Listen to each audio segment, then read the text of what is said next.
Hey gearheads and crypto skeptics, buckle up. Richard Rawlings, the mastermind behind Fast and Loud, has jumped into something called a CRYPTOTONIC. Wait, what? Yeah, from revving engines to crypto. In a world where crypto scam might as well be its middle name, why would the king of classic car flips dip his wrenches into digital dollars? Is he shifting gears or just spinning his wheels? What is Rawlings' real interest in taking this step? Stick around to find out what's fueling this surprising turn in Rawlings' road. The man behind the business that propped up one of the highest-rated Discovery Channel reality TV series, Fast and Loud, now owns a business called CRYPTOTONIC, and millions of fans around the world are wondering one thing: why would he get into crypto? The formerly omnipresent cryptocurrency craze seems to have died down in recent years, and for good reason, as crypto scam is the phrase in which this word has been used most extensively overall. Mechanically minded and undisputably great at what he does, Richard Rawlings has built a name that vibrates with the roar of engines and the glint of polished chrome in the world of automotive restoration and entertainment.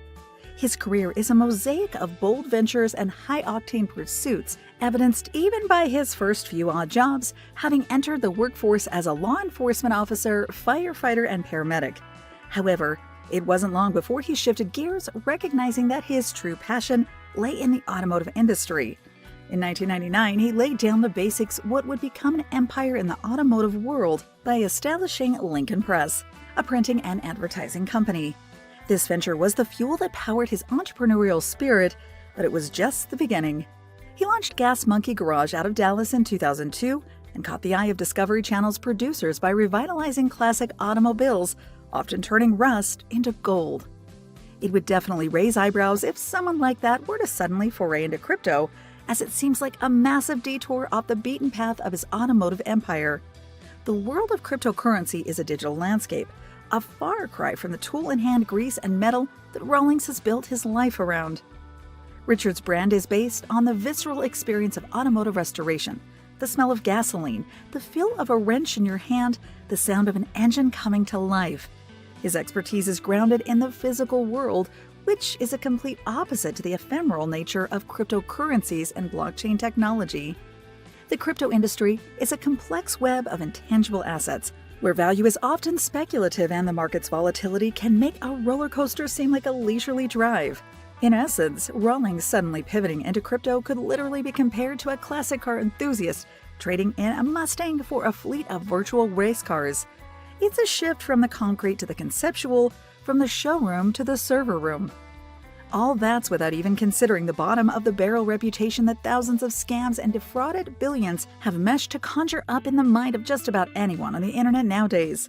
The prime example is obviously Sam Bankman-Fried, or SBF for short, but best known as the Crypto King, who on the 28th of March 2024 was sentenced to 25 years in prison and an $11 billion forfeiture for fraud.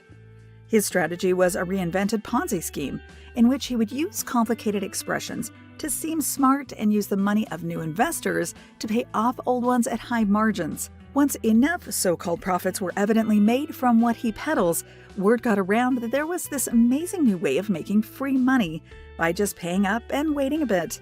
As millions jumped the gun and poured their life savings into his wallet, Sam just took it all and made off with $8 billion.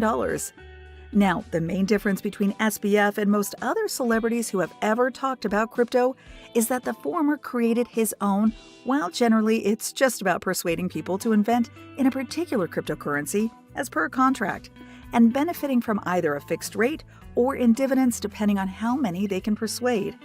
All of these rely on the promise of Bitcoin, which was valued at 0.0009% of $1 in its early days, but the volatility of which has seen it reach as high as $70,000 and drop again.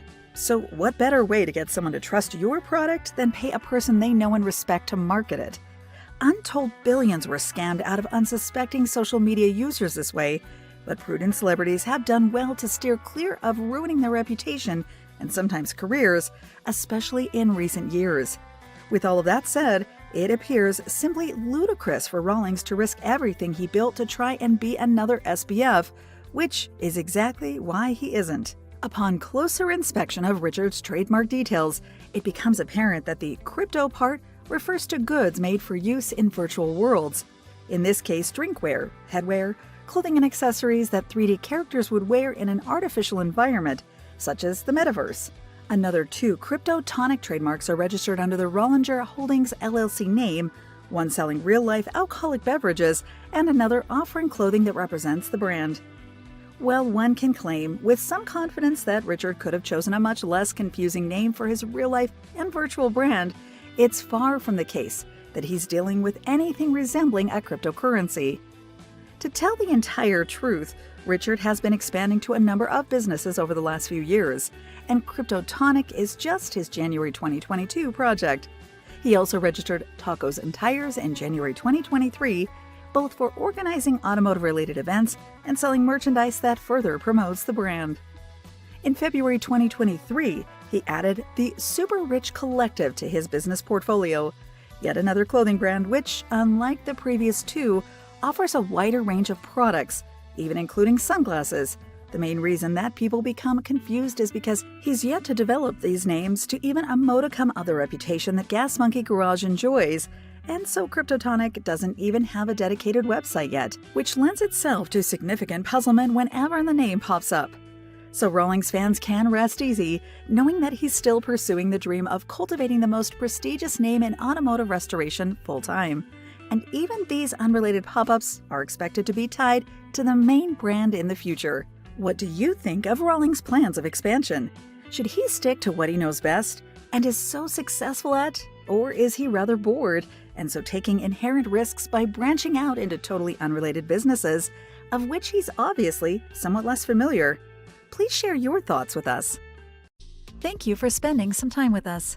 Make sure to like and subscribe so you never miss another video. We also handpick these videos, which we recommend you watch next. You can talk to us on all social medias or ask a question in the comments below. Thank you for being with us, and we'll see you back tomorrow.